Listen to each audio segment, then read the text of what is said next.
Hey everyone, Samantha Pointer here, the technology organizing guru at Get It Together. Welcome to another tech chat. I hope you all are having a great day so far.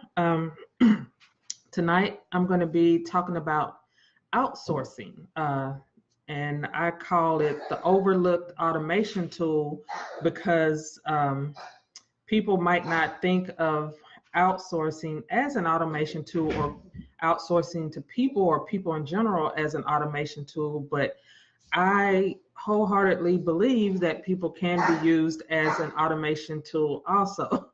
Sorry about that, that's my daughter.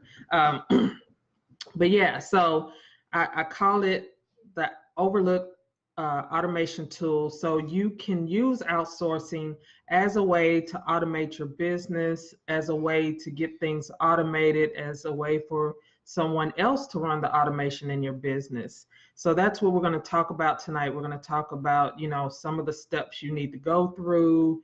And yeah, so one thing I find, and I heard it the other day on an audiobook I was listening to when I think I was listening to Rework, and he was talking about people try to build a team first before actually he was saying that you need to work everything in your business first before you go to outsource it or delegate it, so you'll know what you need, and so that you know how things are supposed to be performed and what it should look like when it's performed correctly. So that fit perfectly into this because I see a lot of business owners, they try to assemble a team first, especially if they're just starting out. They'll tell me, oh, I can't do that yet until I'm getting my team together, or I can't do this yet because I'm getting my team together. I'm looking to get my team together. So when they're trying to assemble a team first before they even did anything in their business, I say that's putting the cart before the horse, because you really don't know what needs to be done in your business. You really don't know the different steps to take. You don't know how things are supposed to look in your business if you haven't actually worked things in your business. So that's why I say you should really do everything in your business. That's everything from doing your own blog posts, doing your social media, doing your finances, all that you should do first. Even if you don't stick with it, you need to do it first so you'll know how it needs to be done as far as it goes in your business, and so that you can also know the steps to tell somebody when you do outsource and delegate. That will help you be more efficient and effective when you're hiring out. So here are a couple of things to do if you don't have your processes written down or any of that done first. That's the first place you need to start. You really, that is like the cornerstone. You need to have everything documented of what you do in your business. That should be step one before you outsource anything. Okay, so document everything, get your standard operation procedures manual together, get all of that documented somewhere, either digital or in a binder that can be that people can get to quickly, and that outlines every process and system in your business. That's rule number one. And then from there, you can follow these steps to outsourcing. So the first step is to define your objective. So really think about, why am I wanting to outsource? Is it because I don't like doing this task anymore? Is it because this is really, you may like doing the task, but it's really taking away from, you serving your clients better, or you getting more money in your business because you're still doing this one task that could be outsourced. And I know for me personally, that has happened a lot, because there are certain things, especially when it comes to tech, that I really love doing, but it really serves me no purpose to keep doing those things if I want my business to grow. So you may be in a situation where you're doing something in your business right now that you really love to do, but you really need to hand it off to somebody else. And you may know how to do it, but you really need to hand it off to someone else so your business can grow, so you can serve more clients, so you can make more money. So define your objective of why you want to outsource. That is, I'll say step number 2, because step number 1 is obviously documenting your processes first, so you'll know what to hand over. But okay, define your objective. Why do I need to outsource? What purpose is this? And then also, when it comes to defining your objective, really look at whatever you're going to be outsourcing, what is the end game to that? So if you're outsourcing writing of your blog post or posting your social media, what is the end game to that? Do you want to get more clients from that? Are you looking to get more leads from that? Are you looking to get more exposure? Whatever that is, make sure you document that. Hey, Valerie. Number 2, establish your budget. So when you go to outsource, make sure that you have a budget in mind of how much you want to spend on your outsource efforts. And really, if you're looking at your financials and you've already created a budget and you know, okay, this is how much I want to make a year if I outsource this, how much return can I get on that?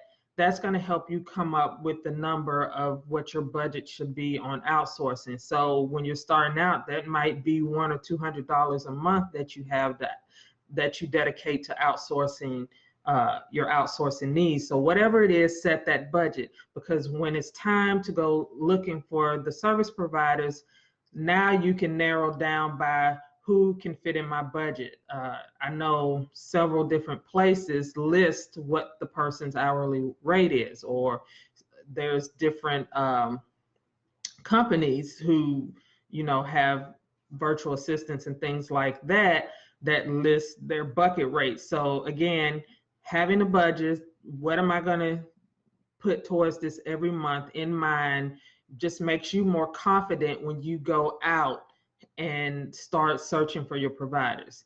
And that leads me into number 3 step, is research who you're wanting to outsource to. So that means first, once you know what you want to outsource, now you need to start researching and finding people either on Fiverr or Upwork or through referrals from other business colleagues of yours. Hey, Deidre. Hey, Apostle. Whoever it is, you need to start researching those places and look for the specific category that you're trying to outsource to. So if you're trying to outsource your social media, when you're researching these providers, you're going to look for people who that's their thing. They're good at social media. That's what they provide. You don't want to look for somebody who does admin stuff, but they're not social media savvy, but you need to outsource your social media. You see what I'm saying? So make sure when you're researching, you're looking at, when you're researching, you're going to look for specifically what they're good at, and does that align with what you're outsourcing, whichever area you're outsourcing. You want to make sure that that person fits. Another thing you're going to research is how much is it going to cost? What are their hourly rates? Especially keeping your budget in mind, how much you want to spend, what are their hourly rates? Another thing you're going to want to research is what exactly do they do? If it's a place that provides a package, what is included in that package? If it's a place that, where you work with several different people and you never have a dedicated person, you need to make sure, if that's not what you're down with, that, you see if that's what they're providing, because you don't want to buy something and get all mad and try to get your money back because you thought and you didn't really look up front and do your due diligence. So those are some of the things you're going to research. You're going to research, their hours. When are they available? Especially if you're hiring people from overseas, you're going to be on a different time schedule. So you need to really make sure there's kind of an overlap so things are still getting done, but you're not missing each other completely, and it's taking a whole nother day before you can give feedback. So these are the things you're going to need to research and make sure that they fit what you're trying to outsource and your budget. Okay, number 4. Once you've researched and found someone, now it's time to start reaching out to these people. And Fiverr makes that easy. Upwork makes it easy. On both of those platforms, you can even set up custom jobs that people then bid for, and you can then start talking to them and communicating them and trying out who you need to. And that leads me into number 5, which is do a test run. So I tell people when you're outsourcing, you want to set up a small job just to test to see if they can perform what you're needing. So again, if you're need to outsource your social media, then you're going to want to set up, maybe have them post something for a week for you, or have them come up with graphics, or whatever that is you're needing. Do a small sample test for like a test run. 7 days is a good, rule of thumb, and see how they perform. See if, this person is going to work out. And see, this is a way to save money, because if you do a small sampling, then you haven't handed over everything only to find out, oh, this person sucks, or oh, this person, just isn't going to work out, right? So if you do a small sampling first, then you can gauge and see, if this is going to be a good fit or not, without having to give everything and then have to go start changing passwords and taking back admin positions and things of this nature. So do your test run first. After you do your test run, number 6 is you're going to want to measure the results. So see how it went. Is the person a good fit? If so, then it's time to move forward and give them what you need done. And this is where you've written down your policies, your procedures, your standard operations, all that you've written down and have, on hand. This is where this is going to come into play, because now you can hand that over to them, and you don't have to train them personally, because they can just look through or go through your little videos of how I do things in my business, so they can see this is what I need done. So after you've done that, you need to just see how, this person works out. Great. This is how we move forward. If not, if the person didn't work out or they didn't do good on your test run, then you go all the way back to contacting the next person you had on your list. So I would have like 2 to 3 people on my list of who that I'm running tests with. So you're not having to keep starting over and over. You can just move to the next person and pick who you want. So that's a good way to knock that out. So you've measured your results, you've seen how it works, you've picked your person. Now it's just, this is the follow-up. That's number 7. You follow up with them, you give them the contract, or you hire them if you're going to hire them on full-time to your company, or if you're just outsourcing it on a contract, a independent contractor basis. This is where you reach out to them and tell them, hey, you got the job, and this is where I need what you need to be doing now, and getting them all their information so they can get started off to the races. Again, if you don't know how, if you don't have anything written down in your business, or if you're starting out and you're trying to assemble the team before you've done anything in your business or any of the jobs you're wanting to outsource, it's not going to be a smooth process. So make sure that you've done everything in your business that you're going to potentially want to outsource one day before you start assembling your team. Then once you've done that, it's going to be easier to assemble your team. Also, make sure you have your policies and procedures written down of what you do in your company. Have systems in place. If you don't, I can help you with that. That's what I do. I help coaches, consultants, and entrepreneurs. I help them set up systems. I have helped them set up automation in their business. And on my VIP, I actually train their team members or the people they're going to be outsourcing to on how to run the system in your business. So definitely, if that is something that appeals to you, you can either message me on this page with the Book Now bar or schedule a 15-minute strategy call with me. And that's at organizingguru.com/15. And we can talk further about that. But you have to have these things in place that, you just can't jump in and have everything disorganized. That having your policies, procedures, your standard operation procedures, all of that written down in place will better help you to, when the time is right, to outsource and use that as an automation tool. Because outsourcing and using other people to run your automated systems, and it is just another great way to use automation, because you're going to need people at some point to run some of your automation, especially when it comes to going through and making sure that things are running smoothly, making sure that things are updated correctly, making sure that, the tool you set in place is still running like it should. You're going to need people to look into that. And you're not going to be, as the business owner, wanting to do that all the time. And that's not a good use of your time.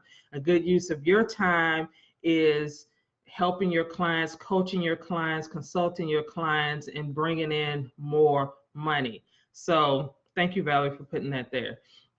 So I also have a tool for you if you don't have any policies or processes written down or any of that and don't know where to start, or even if you have a couple but you're not sure, you really haven't looked at it in a very long time, then I want you to go look at my Powered Up Tech Evaluation, which walks you step by step in documenting all this, documenting what team members do, documenting what tools you're using in your business, and really figuring out what gaps, what's missing, what else do you need, and putting a plan in place. And it also gives you an hour with me to go over that and really to go over that plan once everything's filled out, and come up with a strategy plan that can then be implemented into your business. So then you'll be in a position to outsource and start using this other overlooked automation tool. So you can find that at bit.ly/powereduptech, all lowercase, bit.ly/powereduptech. That is a great starting point, especially if you are just starting out and don't have a lot of money to really get every single thing in place. This is a great foundational piece that you need to get your hands on and get it done as soon as possible. So again, that is all that I have for you today. Let's see what the comment says. Valerie said, right, you can't spend time doing 10-hour jobs if your fee is $250. That's exactly right. Even if you like doing some of those jobs, that's not a best use of your time. So those are things you need to outsource. But again, if you haven't did it for at least a week or two and see how it should go and see how to do that, you're not going to be very effective at hiring the right person if you don't know how it should go. So make sure you have those things in place. Make sure, if you are at that point where you have that stuff in place, that you you do your due diligence when you're outsourcing. It is a lot of hit and miss, but you'll have more hits if you follow these steps and have those things already in place. So again, I am Samantha Pointer with Get It Together. I am here every Tuesday night at 6 p.m. Central Standard Time. If you have any questions on systems, processes, automation, organizing your business, you can drop them in the comments at any time. I also have a Facebook group that is open to anyone who is not tech savvy. You can find that information on this page. There should be a bubble or a link up at the top where you can jump on there and request to join, and I'd be happy to have you in there too, because I do trainings in there on certain tech tools that you need to be using in your business. So again, join me next Tuesday at 6 p.m. Central Standard Time. I want to thank everyone who joined, and to all the replay viewers, thank you for joining me. Again, if you're watching this on replay and you have a question about what I talked about, be sure you drop it in the comments, because I do go back and look at those and answer them. So thanks again for joining me, and I will see you next week. Bye.